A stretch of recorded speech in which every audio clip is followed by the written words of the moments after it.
નમસ્તે વિદ્યાર્થી મિત્રો, હું ચૌહાણ નયના પાઠક સ્કૂલ અમરેલી વતી આપ સૌનું હાર્દિક સ્વાગત કરું છું. મિત્રો, લાસ્ટ લેક્ચરમાં આપણે યુનિટ 1 એક્ટિવિટી 4 ના ક્વેશ્ચન આન્સર અને ટ્રુ ઓર ફોલ્સ તેમજ એક્ટિવિટી 5ની ચર્ચા કરી હતી. આ લેક્ચરમાં આપણે એક્ટિવિટી 6A ની ચર્ચા કરવા જઈ રહ્યા છીએ. એક્ટિવિટી 6A, B, C અને D ની આપણે ચર્ચા વિગતવાર કરવા જઈ રહ્યા છીએ. બરાબર? શું છે એક્ટિવિટી 6A માં જોઈએ. Following are the steps to plan a quiz. નીચે તમને છે એ ક્વિઝ, જે સ્પર્ધાર્થી ક્વિઝની તમે આયોજન, પ્રશ્નોત્તરી માટેની જે આપણે ક્વિઝ કહે છે, ક્વિઝ એટલે પ્રશ્નોત્તરી, એનું તમે આયોજન કેવી રીતે કરી શકો, પ્લાન કરવો હોય તમારે તો એનો પ્લાન કઈ રીતે કરી શકો એના તમને સ્ટેપ આપવામાં આવેલા છે. રીડ ધેમ, તમારે તેને વાંચવાના છે. વર્ક ઇન ગ્રુપમાં કામ કરવાનું છે. And arrange them in a proper order. અને નીચે તમને જે વાક્ય આપેલા છે એ ક્રમમાં આપેલા નથી, તો તમારે એને પ્રોપર ઓર્ડર એટલે કે યોગ્ય ક્રમમાં ગોઠવવાના છે. ક્રમમાં ગોઠવવાનું નથી, પણ તમને જે કાઉન્સ આપેલો છે એમાં તમારે માત્ર નંબર લખવાના છે. બરાબર છે? તો સૌથી પહેલું આપણે ક્વિઝનું આયોજન કરવું હોય, પ્લાન બનાવો, તો સૌથી પહેલા શું કરવું પડે? List questions and their answers. શું કરવાનું? ક્વિઝ માટેના પ્રશ્નો છે એ અને તેના જવાબોની લિસ્ટ તૈયાર કરવું પડે. તો ફર્સ્ટ આવશે list questions and their answers, right. Second આવશે decide questions for each round. ત્યારબાદ શું કરવું પડે? દરેક રાઉન્ડ માટે ક્વેશ્ચન છે એ ડિસાઇડ કરવા પડે. Decide questions for each round, એમાં સેકન્ડ આવશે. 2 નંબર લખો, decide questions for each round. ત્યારબાદ ત્રીજું છે એ આવશે categorize the questions to each round. Categorize the questions to each round, એની સામે 3 નંબર લખો. ત્યારબાદ તમારે દરેક પ્રશ્નો છે એને દરેક રાઉન્ડ પ્રમાણે એને કેટેગરીમાં ડિવાઈડ કરવા પડશે. બરાબર છે? ત્યારબાદ ચોથું આવશે decide the point for each question. Decide the point for each question, એની સામે 4 લખો. દરેક જે ક્વેશ્ચન છે એના માટે તમારે પોઈન્ટ નક્કી કરવા પડશે. બરાબર છે? ત્યારબાદ આવશે fix the time for each answer. Fix the time for each answer, તેની સામે 5 નંબર આપો. દરેક પ્રશ્નના જવાબ માટેનો તમારે ટાઈમ ફિક્સ કરવો પડશે. બરાબર છે? તેની સામે 5 નંબર આપો. 6માં આવશે give a unique name to each round.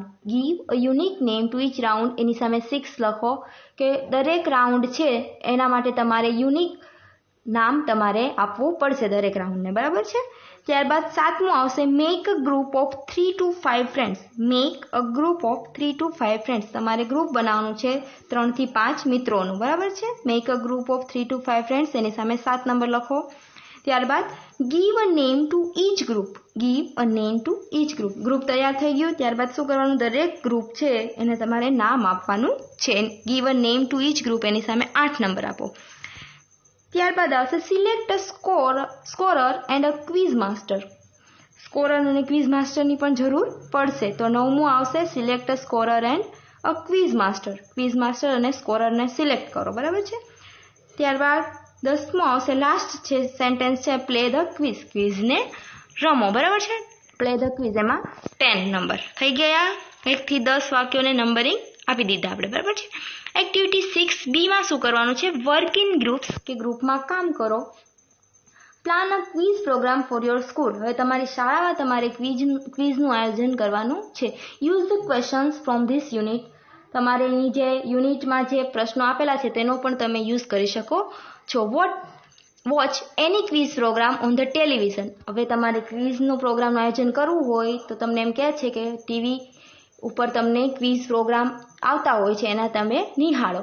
Listen carefully to the instructions for different rounds. અને એમાં ડિફરન્ટ જુદા જુદા રાઉન્ડ માટે ઇન્સ્ટ્રક્શન, જે સૂચના આપવામાં આવેલું છે તેને કાળજીપૂર્વક સાંભળો. Organise a quiz in your class. અને ત્યારબાદ તમારી જે ક્લાસ છે એમાં ક્વિઝનું આયોજન કરો. બરાબર છે? આ છે એ અહીંયા તમારે પ્રેક્ટિકલી કરવાનું છે. બરાબર છે? એક્ટિવિટી 6C જોઈએ. શું છે? નીચેના પ્રશ્નોના ઉત્તરો માટે વિકલ્પો બનાવો. તમને પ્રશ્નો, ક્વેશ્ચન્સ આપવામાં આવેલા છે, એના માટે તમારે ઓપ્શન બનાવવાના છે. હવે મિત્રો, એ ખાસ ધ્યાન રાખવાનું છે કે જ્યારે આપણે ઓપ્શન બનાવીએ ત્યારે જે પ્રશ્ન પૂછવામાં આવેલો હોય એનો જે સાચો આન્સર આવતો હોય એ તમારે 4માંથી કોઈ પણ ઓપ્શનમાં મૂકવો પડશે, બરાબર છે.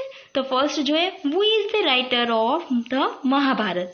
હુ is the writer of the Mahabharata, કે મહાભારત છે એના રાઇટર કોણ છે. તો 4 આપણે ઓપ્શન બનાવવાના છે, પણ ઓપ્શન બનાવતી વખતે ખાસ ધ્યાન રાખવું કે રાઇટર આપણને કીધું છે તો આપણે જેટલા ઓપ્શન લઈએ બધા જ રાઇટરને લગતા હોવા જોઈએ. અલગ અલગ ઓપ્શન લેવાના નથી, રિલેટેડ ઓપ્શન લેવા પડશે, બરાબર છે. તો એમાં આપણે લખશું વાલ્મીકી. એમાં શું લખશું? વાલ્મીકી. બીમાં લખશું વેદવ્યાસ. એ વાલ્મીકી, બી વેદવ્યાસ. સીમાં લખશું તુલસીદાસ અને ડીમાં લખશું દ્રોણાચાર્ય. એ વાલ્મીકી, બી વેદવ્યાસ, સી તુલસીદાસ, ડી દ્રોણાચાર્ય. તો આમાંથી આન્સર કયો છે સાચો? બી વેદવ્યાસ. મહાભારતના રાઇટર કોણ હતા? વેદવ્યાસ, બરાબર. આપણો સાચો આન્સર પણ આમાં ઓપ્શન બીમાં આવી ગયો, બરાબર છે. સેકન્ડ જોઈએ, હુ ડિસ્કવર્ડ અમેરિકા, કે અમેરિકા ખંડની શોધ કોણે કરી હતી? હુ ડિસ્કવર્ડ અમેરિકા. તો એમાં પણ આપણે 4 નામ છે એ રિલેટેડ લેવા પડશે. ફર્સ્ટ એ છે કોલમ્બસ, બી આપણે લખશું જેમ્સ કુક, સી લખશું Vasco da Gama and D Donald Trump, બરાબર છે. Columbus, A, B James Cook, C Vasco da Gama, D Donald Trump. મિત્રો, અમેરિકા ખંડની શોધ છે એ સૌ પ્રથમ કોલમ્બસે કરી હતી. તમારે એસએસમાં અમેરિગો વેસ્પુચી આવે છે, પણ સૌથી પહેલાં જે અમેરિકા ખંડ છે એ કોણે શોધ્યો હતો? કોલમ્બસે. તો આપણો જવાબ શું આવશે અહીંયા? હુ ડિસ્કવર્ડ અમેરિકા? કોલમ્બસ, બરાબર છે. થર્ડ છે, when did the battle of Plassey take place. When did the battle of Plassey take place, કે પ્લાસીનું જે યુદ્ધ છે એ ક્યારે થયું હતું, બરાબર છે. પ્લાસીનું યુદ્ધ ક્યારે થયું હતું? તો તમારે અહીંયા સમય લખવાનો છે, એટલે આપણે સાલ લખશું, બરાબર છે. સૌથી પહેલાં કોઈ પણ સાલ લખી દેવાની, પણ એ યાદ રાખવાનું છે કે પ્લાસીનું યુદ્ધ જે સાલમાં થયું હતું એ સાલ તમારે કોઈ પણ એક ઓપ્શનમાં જવાબ રૂપે મૂકવી પડશે, બરાબર છે. ફર્સ્ટ લખશું 1857, બી લખશું 1757, સી લખશું 1865 એન્ડ ડી લખશું 1765. A 1857, B 1757, C 1865 and D 1765. તો જવાબ શું આવશે? When did the battle of Plassey take place?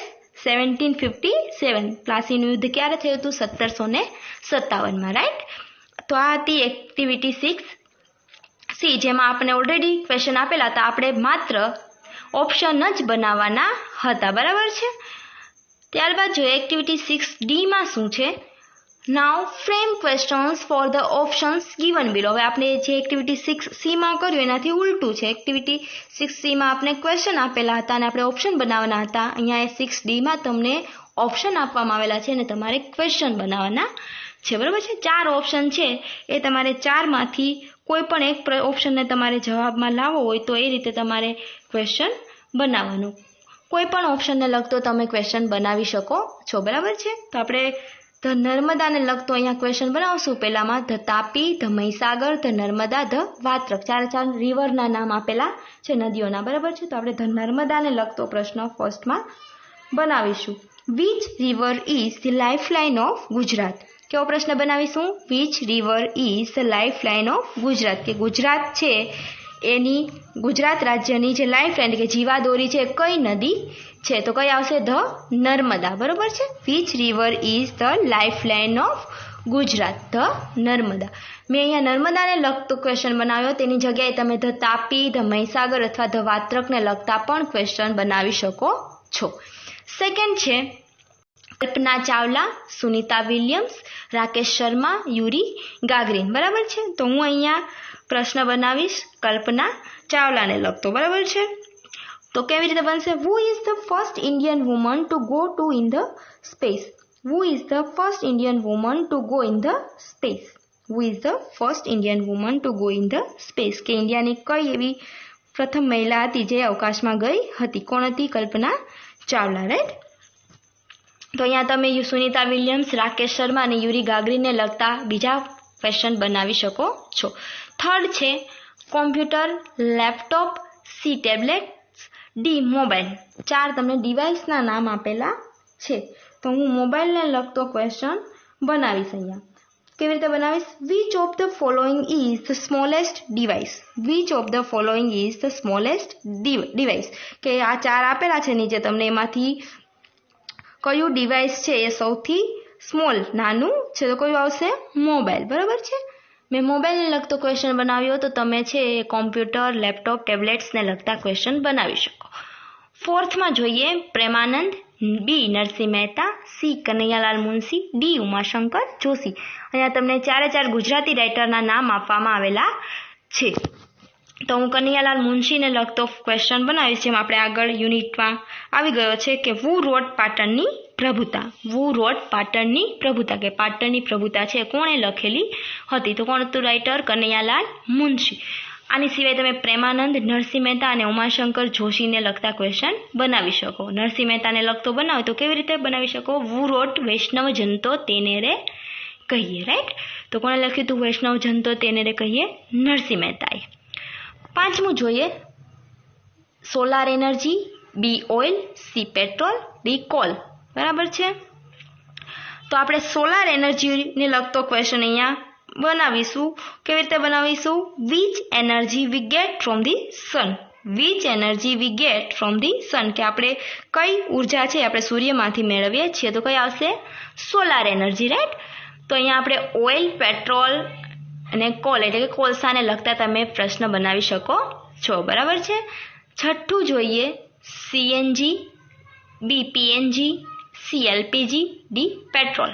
4 option છે, સીએનજી, પીએનજી, એલપીજી અને પેટ્રોલ. તો આમાંથી કોઈ પણ એકને લગતો તમે પ્રશ્ન બનાવી શકો છો. હું બનાવીશ એલપીજીને લગતો. બરાબર છે. Which gas is used in gas cylinder? Which gas is used in gas cylinder, કે આપણે ગેસ સિલિન્ડર હોય છે તેમાં કયો ગેસ વાપરવામાં આવે છે, વપરાય છે? તો કયો આવશે? એલપીજી. રાઈટ. 7મું જોઈએ પોરબંદર, અહેમદાબાદ, કરમસદ, ડી નડિયાદ. પોરબંદર, અહેમદાબાદ, કરમસદ એન્ડ નડિયાદ. તો આમાંથી કોઈ પણ 4 સિટીને લગતા તમને નામ આપવામાં આવ્યા છે સિટીના, તો તમે કોઈ પણ એક સિટીને લઈ અને તમે ક્વેશ્ચન બનાવી શકો છો. આપણે લેશું પોરબંદર. આપણે અગાઉ જે એક્ટિવિટી એમાં આવી ગયું છે where was Gandhiji Born? Where was Gandhiji Born, કે ગાંધીજી ક્યાં જન્મ્યા હતા? તો કયું આવશે? Porbandar. Where was Gandhiji Born? In Porbandar. Right. તો અહેમદાબાદ, કરમસદ એન્ડ નડિયાદને લઈને પણ તમે ક્વેશ્ચન બનાવી શકો છો. એ 8મું છે લાસ્ટ. એમાં પણ 4 તમને સિટીના નામ આપવામાં આવેલા છે, જુનાગઢ, અહેમદાબાદ, સુરત અને ડીમાં છે કચ્છ. બરાબર છે. 4 સિટીના નામ છે. તો 4માંથી કોઈ પણ એકનો યુઝ કરી અને તમે ક્વેશ્ચન બનાવી શકો છો.